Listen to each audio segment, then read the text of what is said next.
Welcome to the Peace Over Pieces podcast, hosted by Clara Baldwin. Peace Over Pieces is a non-profit domestic violence organization creating podcasts with victims while providing donations, hotline information, and resources. If you or anyone you know is in need of financial or emotional assistance related to domestic abuse, please visit our website for contact information.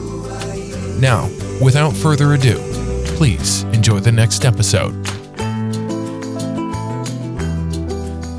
All right, everyone, we have a special guest on today, my fiancé, Alex Dickneite. Hello, Alex. Hello, everybody. How are you feeling right now? A little nervous. I feel like I'm not a professional at this like you are, but I'm excited. No, I feel super nervous right now. I don't know. I never get nervous for these, and you're making me feel really weird. So it's only because I know you and we're face to face. But I'm very excited for this episode today. It's kind of different. Obviously, those who know Alex, he is from a wonderful family, great background, obviously. But I got this idea by a follower who actually messaged me on Peace Over Pieces. And they were asking me about my engagement, my relationship, if I've ever been in other relationships that were abusive. Like, obviously, people who don't know, I'm from a background where I feel fortunate where I wasn't into an intimate relationship an abusive relationship.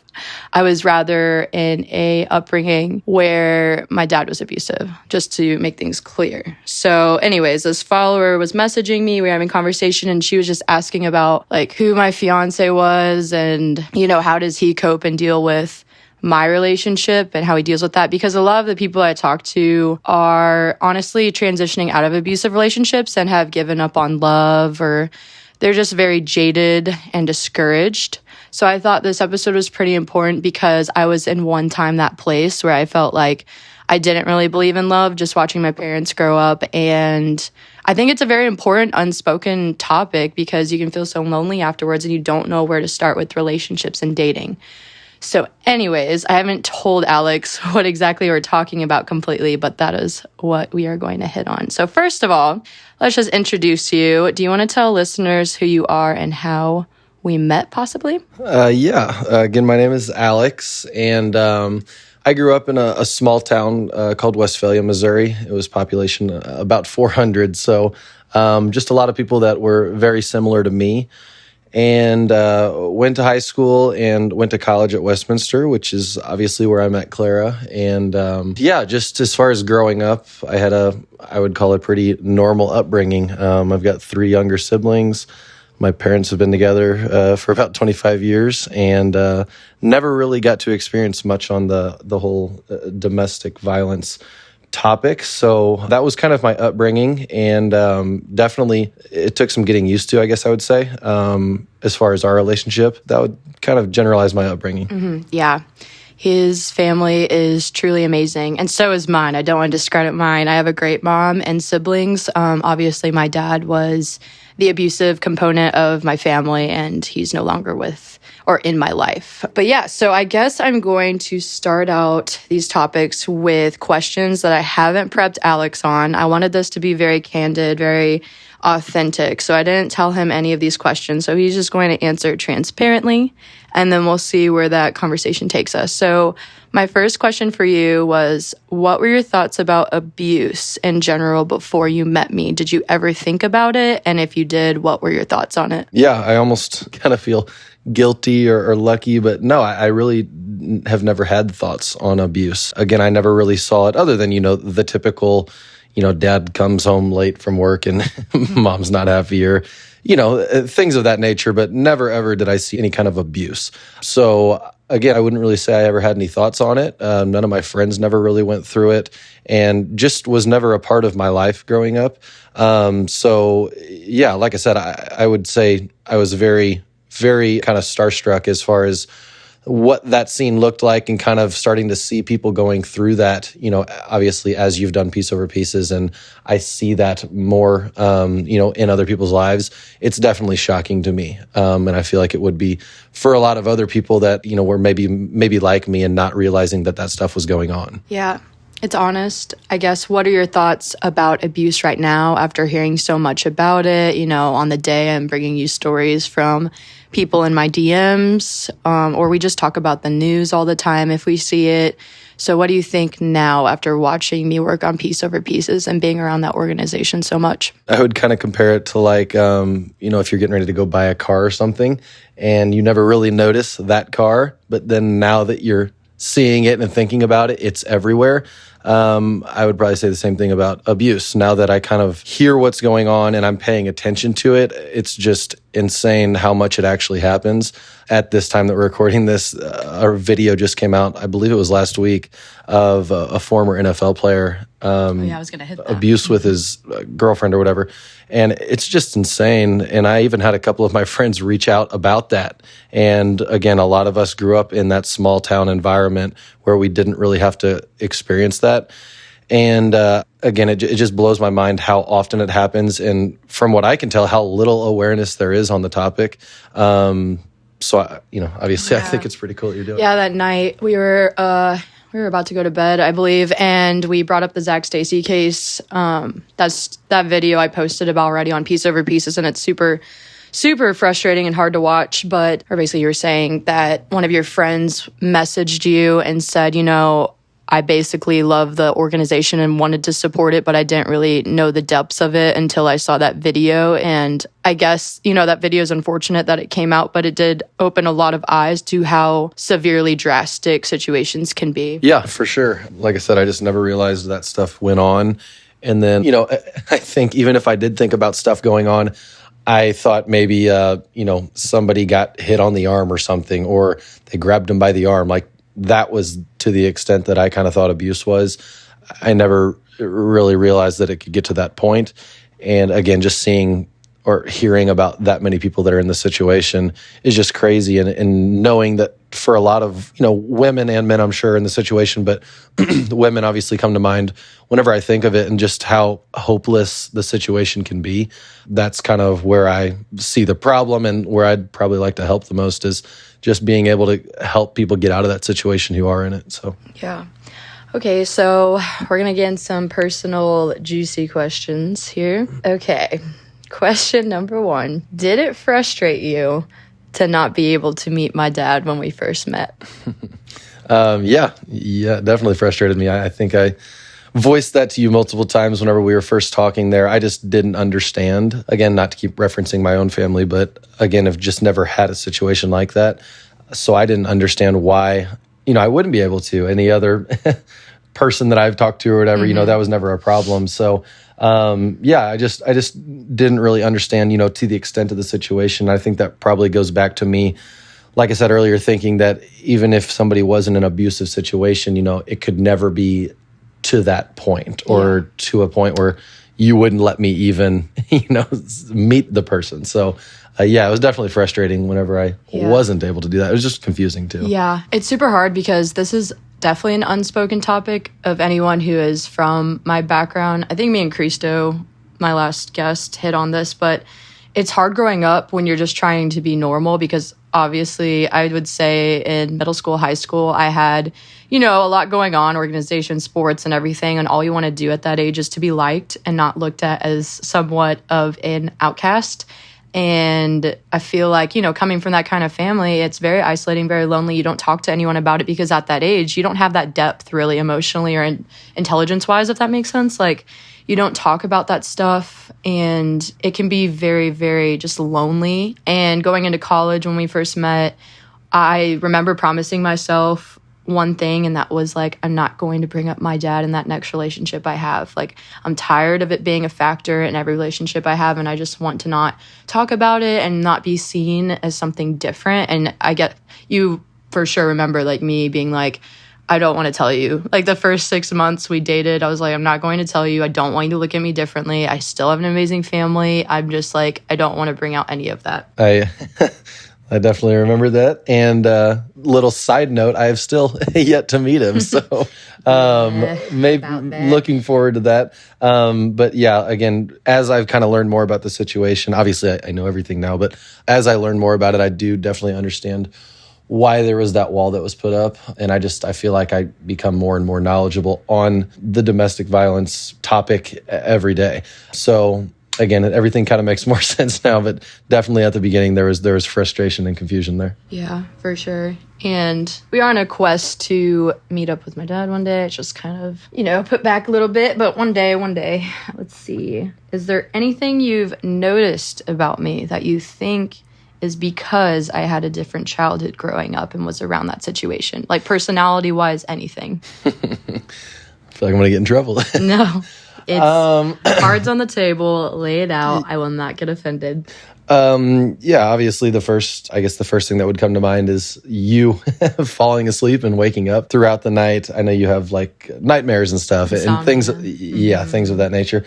So, that was tough. I hated that for you, and I still don't think I'm used to that, but things like that. And then, maybe trusting, people. I feel like you have a good circle, and at this point in life, you kind of can choose who you want to let in and not let into that. Obviously, you've made friends with a ton of my people from my hometown, which I think is awesome. But maybe just it's harder to trust people too, I've noticed, for you. Mm-hmm. And I always see myself comparing it to my life, obviously not having to go through any of that and just kind of realizing how lucky I was there. But again, I almost feel guilty that we don't have to see that. And how many people actually do go through that who probably feel isolated there. See, that was leading into one of my questions was, I feel like, especially in this year of 2021, it's like almost a negative connotation if you come from a great family. And I think that's terrible. And I don't know if I'm going to get flack for this, but I hate when, you go on TikTok or social media and they're just like ripping apart families that have everything. I know there's a difference between that and privilege. Privilege is one thing where you're just ignorant and you don't care about other people. But there are amazing people, obviously, from bad families and amazing families. And I feel like there's, that negative connotation, like, you have everything, so screw you. Like, I honestly, I'm like, that's my dream, is to build a family and, like, give my kid everything they need. Obviously not spoil them to where they just are ignorant like that. But anyways, what's your thoughts on that? Do you get that ever? Like, you come from a good family, so you don't understand anything?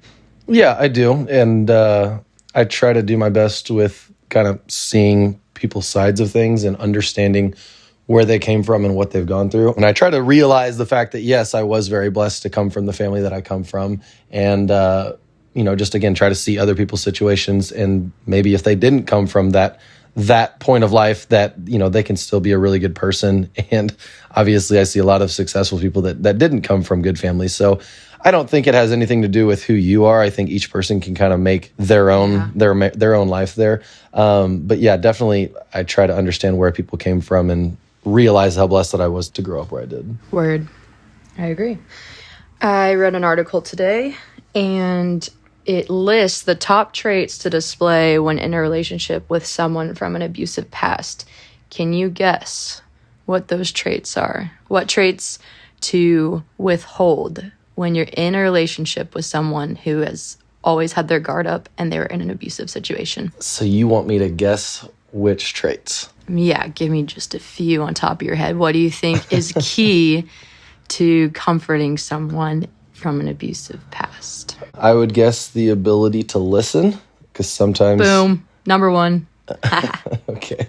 You got it. I know sometimes whenever you maybe are going through an episode or, something where you're just having flashbacks from the past or something like that the best thing I can do is shut up and just kind of let you talk about what you're feeling, or, just kind of be there. So listening would be my guess. Number one was listening genuinely. Any guesses for number 2 and 3? I'm going to stop while I'm ahead now. Yeah, this is probably a really hard question. I wanted to see, but you got one. The other ones were validation and being non-judgmental, which I agree with. Like, I think that it's important when you don't understand, at least to validate them and try to understand. Because imagine if you're just talking to someone and they're like, okay, like they just don't get it. Like nothing's going through their mind, and they don't at least acknowledge, like, I understand, I hear you, I'm trying to understand. Like something like that where they feel like you're at least trying. Because there are probably many relationships where there's just no validation, and that can honestly ruin a relationship with someone like that. Thankfully, I don't have this problem with you. You're really good at validating and listening, but I found this very interesting. And that can be tough, though, I guess, for anybody listening that maybe is on my side. Not knowing what to say, which I hate. I feel like I always can come up with something to say, but not knowing what to say and not understanding where you're coming from is definitely difficult. So yeah, there are times where I just kind of, fake it till I make it. I don't know what to say or how to comfort. At least knowing that I'm trying and trying to be there for you, I think is important. And but yeah, it's not easy to kind of always understand there. For sure. What would you tell someone who brings up in conversation that a person in an abusive relationship should just leave? Because I know every single person out there has heard that at one point. Like, at least not even if the person is meaning to be like, why doesn't she just leave? Someone can just naively be like, I don't get why the person doesn't just leave. So what would you tell that person? Yeah, I would say I saw this a lot. Obviously, your mom and I are very close now. And we've had conversations about it. And she kind of has explained, what went on there. Because, yeah, I would say I was definitely the same person. That thought definitely crossed my mind of, I don't understand why anybody would put up with that. Like, if my sister, for example, if she was in a relationship and that was going on, I'd be like, what are you doing? Yeah. Get out of there. Right. But obviously, I've become a lot more aware of the situation. I would say a couple things. Number one, a reason somebody wouldn't leave is, maybe you've been in a relationship for 3, 4, 5 years and never seen any red flags. And then just out of nowhere, it starts happening. You might say to yourself, maybe this is just a phase or this isn't going to last forever. I'll put up with it for a little bit. So, it might be a situation where they didn't realize it from the beginning and they might think it might go away.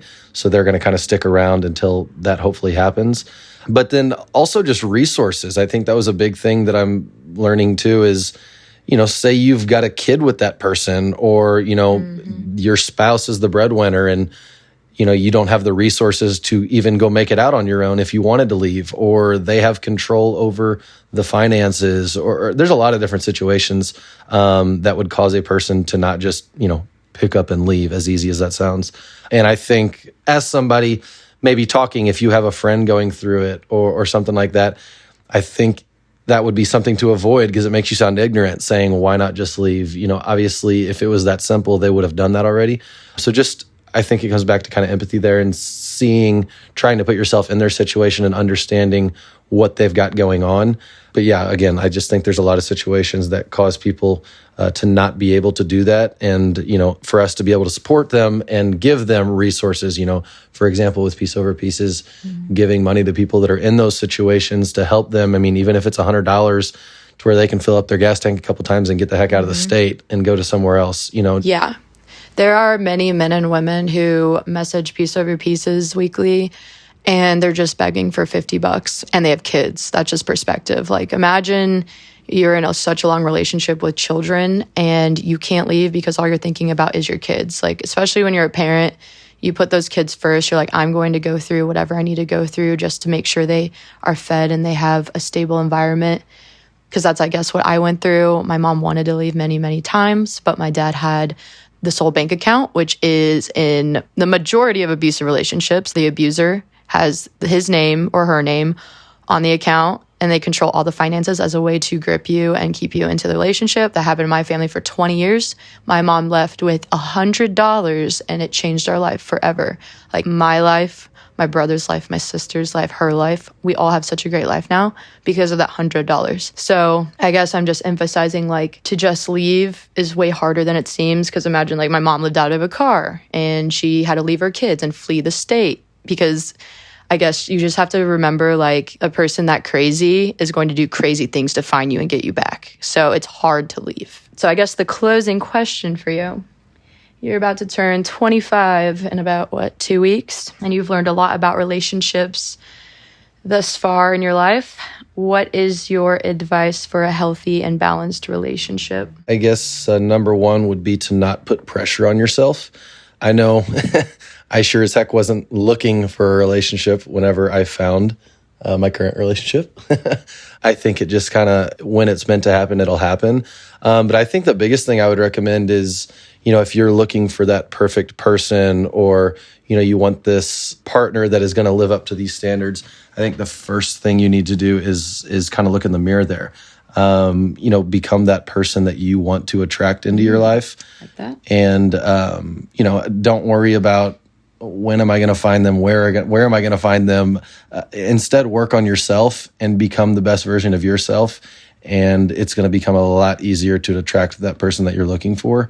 I know I've got multiple friends that are living the bachelor life and having a great time, but at the same time, kind of looking for a relationship. And again, I would just say not to stress out about that. It's going to happen when it's meant to happen. And in the meantime, just kind of work on becoming the best version of yourself.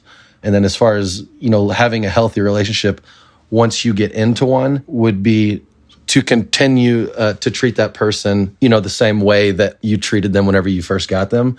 Somebody, and I don't know who the quote's by, but they said, if you treated your partner the same way in the first 3 weeks of the relationship as you did in the last 3 weeks, there wouldn't be a last 3 weeks. So just kind of continuing to show them that care and affection that you did when you first started talking.